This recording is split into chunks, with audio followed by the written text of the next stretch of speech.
Listeners, I am beyond excited to introduce you to this episode's guest, the unstoppable Janine Vanderburg, a keynote speaker, writer, trainer, consultant, and all around ageism slaying super shero. As CEO of Encore Roadmap and co founder of Changing the Narrative, Janine has spent decades leading social change and training over 30,000 people worldwide to rethink aging and build age inclusive workplaces.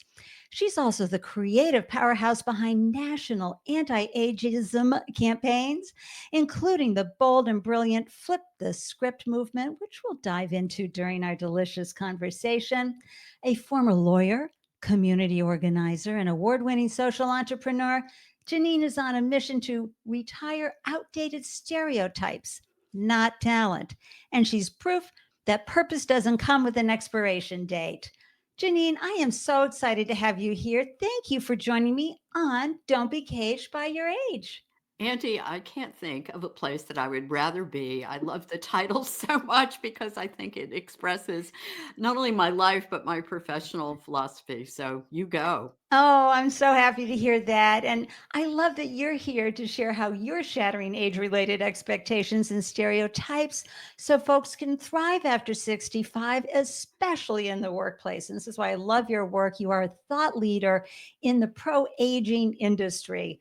And because here on the Don't Be Caged by Your Age podcast, we're all about aging out loud and proud.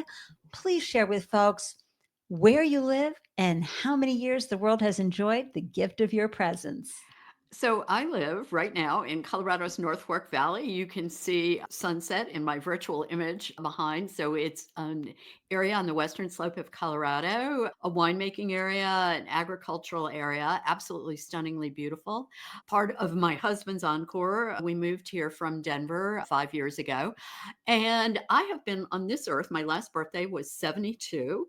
And I kind of basically started changing the narrative in the anti-ageism initiative at age 65. So perfect for this podcast when I was stepping away from a consulting firm that I had founded and run for 3 decades. So Wow.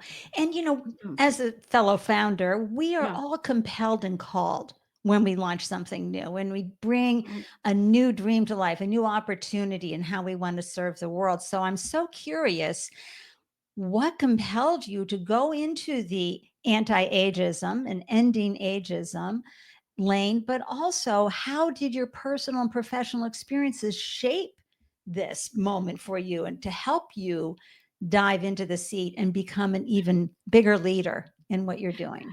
So, Andy, I think we all have this through line right through our lives. And mine has always been a thread of activism. My parents would have said I started saying it's not fair as my first words. And when I founded my consulting firm, I was in my mid 30s. My oldest daughter had just been born. And I kind of started realizing that the traditional world of work didn't work for women who had children, probably not for men either, but mostly women caretaking for children. And I ended up starting a consulting firm in the social change space. So, working with private foundations and nonprofits and social enterprises and people who wanted to do good in the world and helping them with strategy and fundraising and all of that. So, over the course of 3 decades, we grew to be a multi-million-dollar consulting firm. We grew, but most important, I love that we were known for hiring mostly women. At one point, our passcode on all of our devices was 25 smart women. This through line, I got to work with change makers across the United States and Nice. beyond. And one of the things that happened during the Great Recession was all of a sudden starting to see people being pushed out and seeing that people in mostly then in their 50s were being pushed out. And I remember thinking, well, this is really stupid.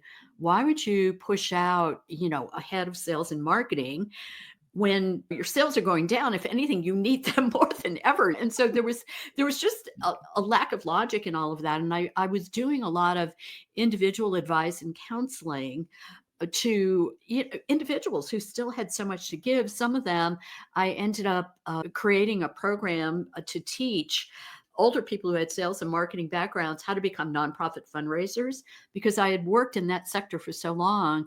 And I knew that anybody in nonprofits always loved doing the work, but they hated asking people for Right. money. And I was like, well, we've got all of this talent that actually is used to asking people for money and closing deals. So let's do that. So that was kind of I probably the origin of my interest. And then when I had an opportunity, I was deciding to leave my consulting firm. We had some brilliant young women who were heading up various departments. And I decided to step away and do something else. And this opportunity kind of made its way to me through a former client. And I was like, okay, this is a way that I could personally make a difference. Right. And not only started changing the narrative, but really grew it to focus broadly on how ageism shows up, not just in the world around us, but in ourselves. So, Woo. to me, part of being not being caged by your age is not succumbing to those messages, right? That media surrounds us with. Are we too old Yeah. to start that? Are we too You old were to do you're that? so singing my song, Janine. I mean, this is Yeah. why I launched Don't Be Caged by Your Age was I knew we had the corporation ageism, right, in our Right. institutions. I knew that society, forget it. Everything was Right. don't get old, whatever you do. Right. But I also knew that where I wanted to tackle the challenge was those indoctrinated that we don't even know, Right. those unconscious limitations that we take on that say, oh, I'm too old to do this, or I can't do that. And so I love that. But I really love what you're doing in the workplace Yeah. because generations of talent are being wasted every Yeah. single day by viewing anyone 50 years old plus as permafrost, as not having ambition left, right? All Right. the things that my favorite quote is, putting them out to pasture. And I say, pastures are for horses, not Yeah. people, not humans. So I love that you said, okay, I'm going to be the one to fix this. And you did have a nice warm up. I love that Yeah. you had been training folks who were in sales and marketing and seeing a way to repurpose Right. their lived experiences into nonprofits who desperately needed that type of talent and experiences. But then you went on and you decided to become a leader in this area. And so what has it been like to be leading these organizations, Janine? I mean, I know you'd had your consulting firm and Right. 25, as we would have said here in Boston, 25 wicked smart women. But Wicked smart. I grew up in New Bedford, so I'm very familiar with wicked smart. Yeah.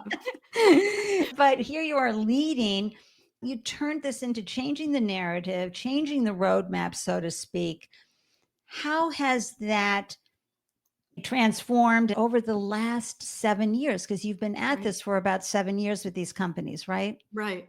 So Yeah. what we're trying to do, and I would love to say that we're there, and we see signs of forward progress, right? And then there are always setbacks. The setbacks to me are this: when and a lot of it happened really within the last few years when this term gerontocracy became really popular, and somehow if you're older in the political scene, you need to be pushed out. And I've seen some of that storyline start to infiltrate into employers. Yeah. But here's the thing, and here's what I find that employers, this message really resonates.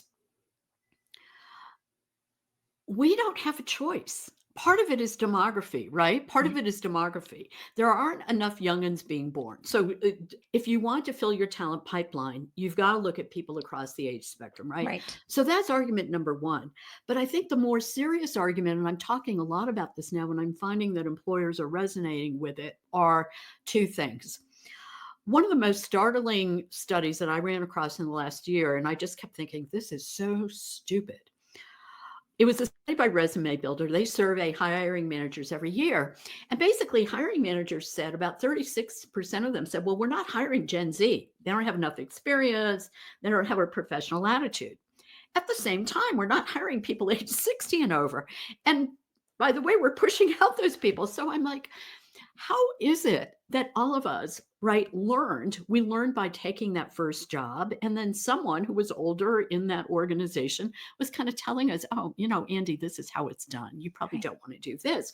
So if we push out the older people and we're not hiring younger people, how exactly are we going to have a thriving, sustainable business? So I think that there's an element to that that people are starting to get, right? Right. And so we've got to bring generations together. And instead of pushing people out at both ends, what we've got to do is figure out how do we leverage that generational magic. So, and there's Right. some great research on that. So we talk a lot about that. But the second thing is now, as you well know, we're in this time of enormous change, right? The markets are changing, the economy is changing, and all of that. And what we know is that all the research shows that as we get older, we're actually more adaptable, we're more resilient, we can pivot more. We led companies, whether it was our own or companies we were in, through the post September 11th environment, through the Great Recession, through the How about COVID years. yeah, how about 1987? I Yeah, mean, that was when we had a like big market right. dip. All Yeah. of that. So we've kind of know, and so I think that there are two elements of that that is important. That insight and experience. There was one leader of a global women's forum who told me, I need some experienced talent to calm down the young people on my team. So I think that there's that, but there's also being able to reassure people it's going to be okay. We're going to get through this.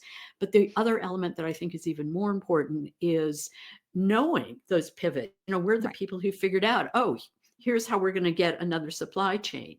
Here's how we're going to keep our best clients, even as people are getting shaky about what the future economy is. So I think we've got that skill. You're absolutely right, because right now, and listeners, this is May of 2025. So you know that especially in the US, we are in very choppy, murky waters right now. And more than ever, as you were saying, Mhm. Janine, we need seasoned employees who have navigated difficult times before, who, because of the trauma and drama of prior work challenges, are better qualified to manage and Yeah. lead what many companies are currently facing in Q2 and onward in 2025. So I love that. And listeners, it's also Older Americans Month. And I just have to bring this up, Janine. You have this wonderful and phenomenal, impactful campaign that you're leading called Flip the Script. And I think Right. this is the perfect time to bring up Flip the Script about older workers and intergenerational teams. And retire the stereotypes, not the talent. Please talk to us about this. Share what prompted you to do Flip the Script, and will it be an ongoing campaign? Share all the Yeah. details. You bet. So two things prompted it. One, throughout the time of changing the narrative, May is always Older Americans Month. It's something that's always been declared by the US federal government and interestingly by the Administration for Community Living, which has now been dissolved. And every year they've had a theme. And usually what we did at Changing the Narrative was doing some sort of anti-ageism campaign related to the theme. This year, the theme was set out as Flip the Script, and then it kind of like they disappeared. The opportunity that we had was everything that we've been doing. When you think of the term change the narrative is another way to say flip the script, but it takes it one step further. And here's what I mean by that. Flip the script, we're not just refuting the stereotypes. So, for example, we know, right, that there's this sort of bias, there's this outdated stereotype that older people in tech don't mix. Now, we know that's ridiculous. We've navigated right through all these tech challenges. But what's fascinating to me, a friend of mine in the organization generation released a study this fall that said 90% of hiring managers will basically only hire people under age 35 for any role that involves AI. Now, that's obviously a problem because we know, I mean, both LinkedIn, Resume Builder, everybody has looked at it and said AI related skills are the top thing. Right. So when I think about flipping the script, I think, it no, no, no. Not only do we use AI, but we can be power users. And here's why: precisely because of our experience. So, because of our experience, we know how to create a really effective prompt. We know really what we want to know and what we need to input to get there.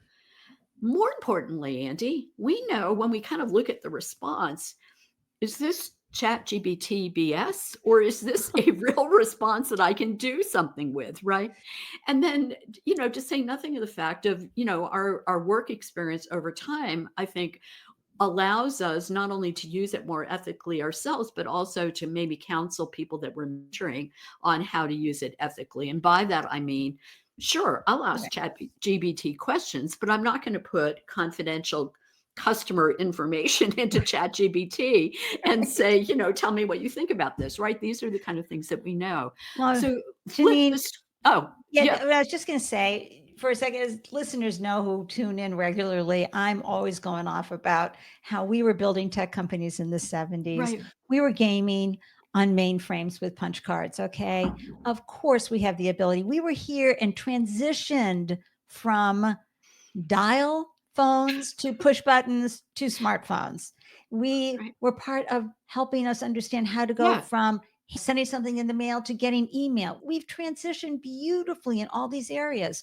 Why anybody would think that we right, couldn't take it to the next level? Why? Because it's a myth and a meme that is constantly being put out in the world that if you are over a certain age, you don't know technology. And you brought up a really good point with the AI because we had to learn communication right, in a time where it had to be written and you only got one pass right. because you weren't going to type that sucker up again. That's a really good point. I forgot about that. Yeah. I got through law school on a typewriter, Right, right? exactly. So there was none of this cut and paste features without whiteout.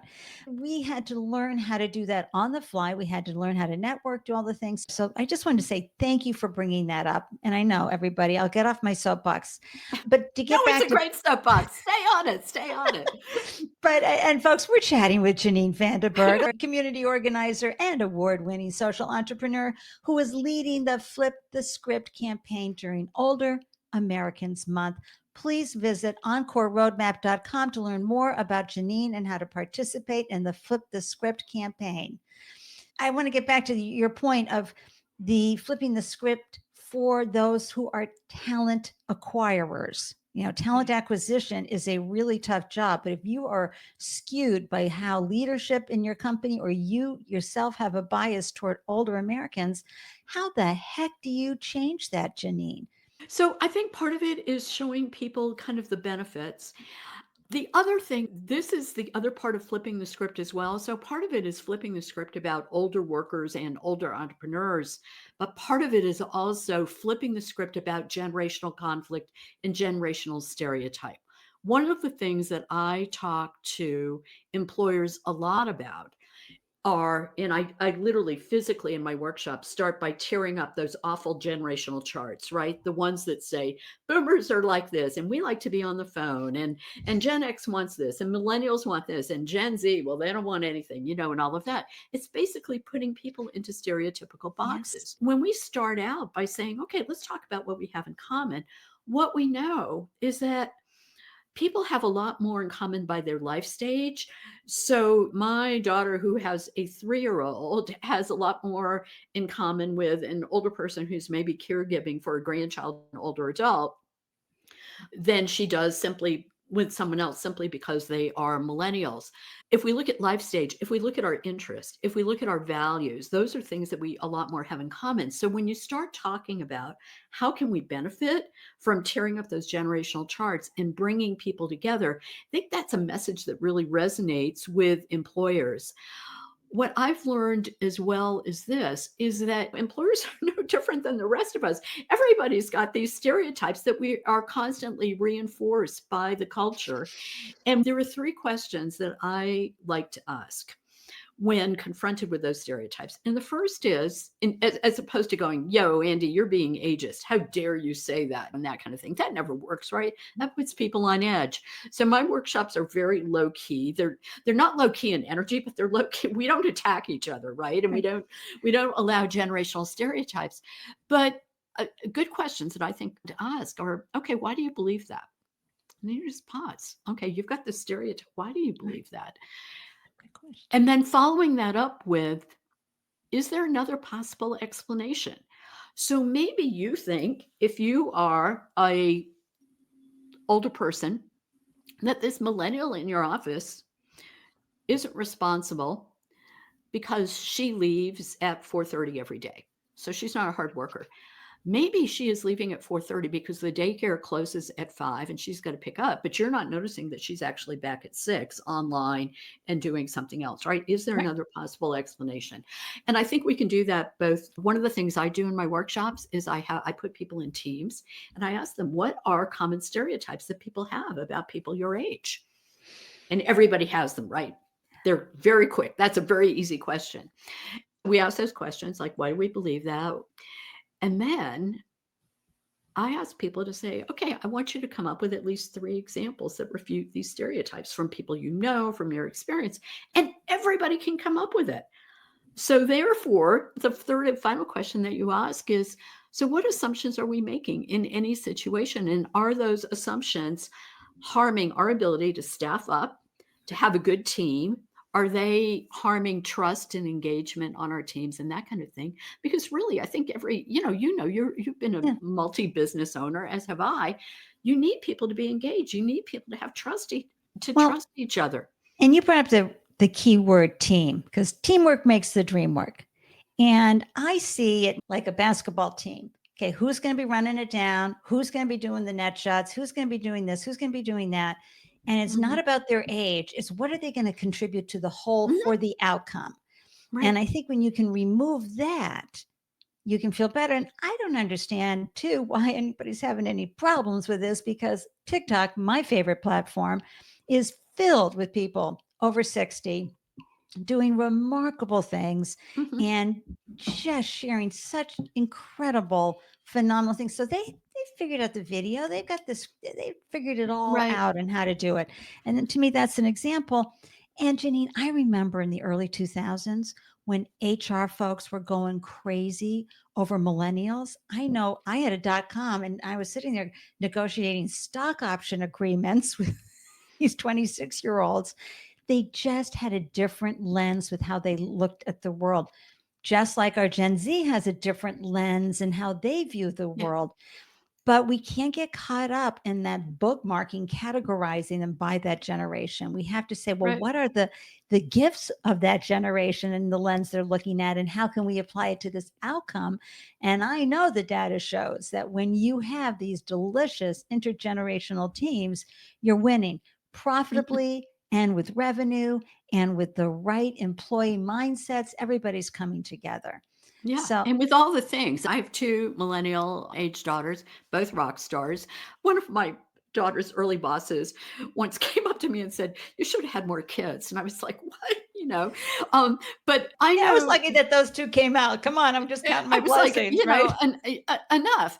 But I say that because, one of the stereotypes that I thought was just awful is when people kept talking about entitled millennials. And I'm like, I have 2 daughters who work really hard and deserve Absolutely. everything that they have earned and accrued. I know a number of Gen Z, and they care as much about meaning and purpose as I, a boomer, do, right? So Right.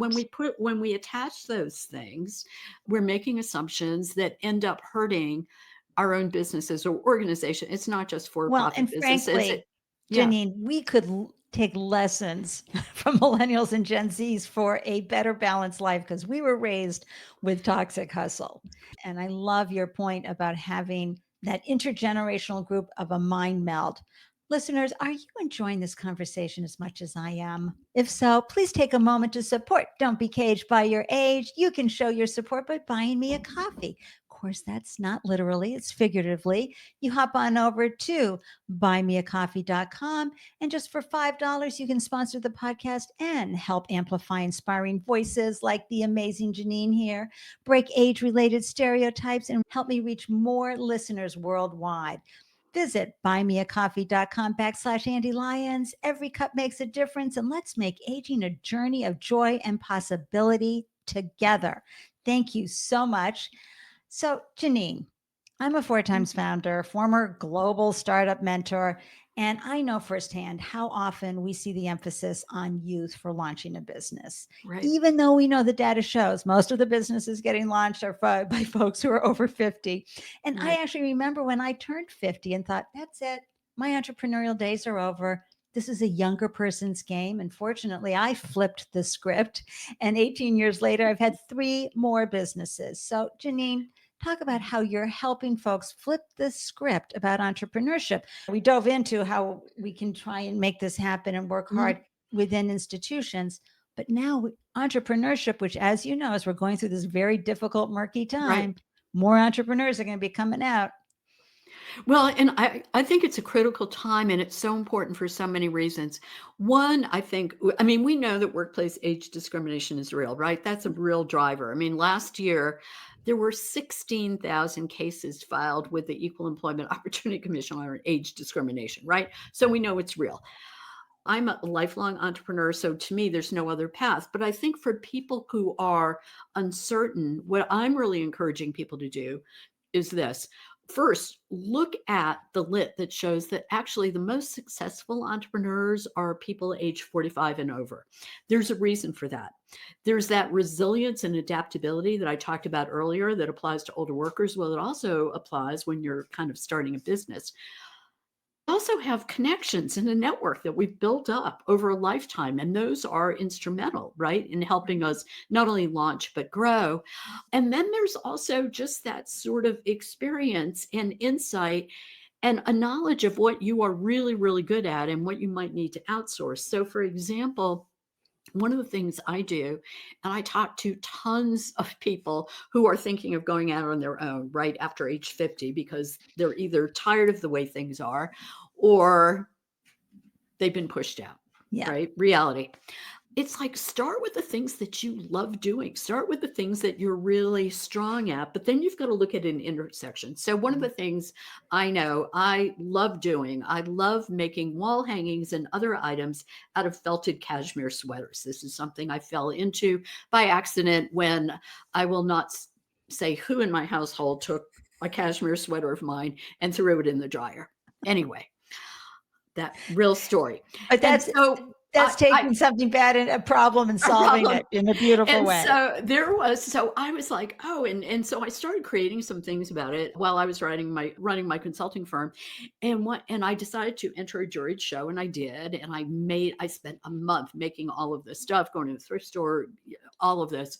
I made all of these wall hangings. They were beautiful, sold out by noon at the show. Everybody, all the other people booths that are like, oh wow, you did so well. And then I looked at the amount that I made and I'm like, okay, this doesn't do a Yeah. mortgage payment, right? So it can't just be something you love to do. It's got to be something the world wants. But you've also got to figure out if you're doing this for money, can you make money at it? And how do you do it? But when you start going around that circle, it really isn't that hard. It really isn't that hard. You figured out something that you love doing, that you are naturally good at, and you've also figured out how to monetize it. So one of the things that I end up, and I'm doing a lot more of that now, consulting the people on, is how you can monetize those strengths and skills that you've already had through Encore Entrepreneurship. But you're not doing something totally different. I mean, if you want to do something totally different, if you want to start a plant store because you've already loved plants, you go.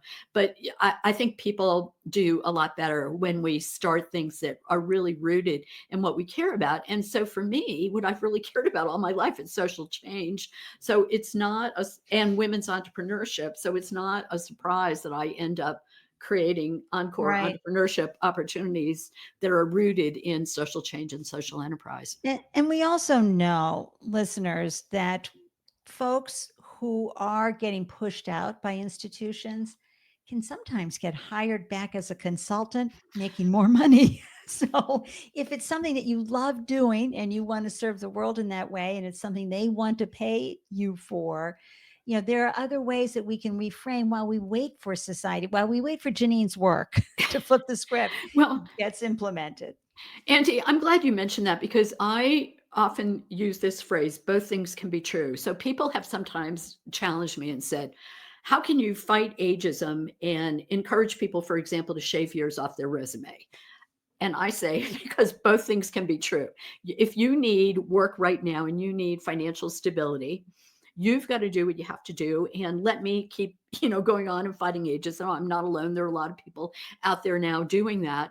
But let's fight ageism and also recognize that we need to take care of ourselves financially, right? Right. So it Right. doesn't have to be these oppositional things. That's right. And Um, I'm always, and entrepreneurship isn't as scary as it seems. As you said, folks are over 45 are more adaptable and they have already figured out a lot of stuff in their lived experiences. Where one of yeah, my favorite stories was the founder of Squarespace. He did it and he founded it in college. He had never been hired anywhere, let alone hired anybody. There were yeah. so many things that he did not know. Mhm. Whereas when you're over 45, you understand governance. You understand probably a lot of the things that go in with making a business work because you've been part of a Yeah. department at a company. So I love that, something fierce. So how how can individuals, businesses, organizations participate in the Flip the Script campaign and help amplify this very important message during Older Americans Month and You beyond? and beyond, and the and beyond, I just wanna say before I tell you how you can sign up, is really, really important to me because this isn't a one-month problem, right? We are using 1 month to kinda kick it off and to highlight this, but we want to and intend to continue. And so one of the things you can do, and I think you've got it, you can go to encoreroadmap.com, flip the script campaign. You can go to there, you can see who's involved in the campaign. We have logos of a lot of the organizations involved, but there's a button on there you can click and sign up. Yeah. When you sign up, you'll get a social media content, you'll get a social media calendar, you'll get sample content. If you want to write an op-ed to your local paper, we've got sample op-eds. There's so many ways. You can put something in your newsletter. You can just tell your friends about it. You can follow me or Andy or other people on LinkedIn, because we're mostly doing this on LinkedIn because, Yeah. the people that we're trying to influence are mostly there. And yeah, please go ahead. So encoreroadmap.com/slash flip the script Yeah. campaign. I see that it's scrolling along the bottom here. So, go Absolutely. And the ahead and links join up. and the links will be in the show notes, everybody. Plus, You bet. since some of you are always following me wherever I glow on social media, you'll be seeing my Yeah. posts around this because it is so important.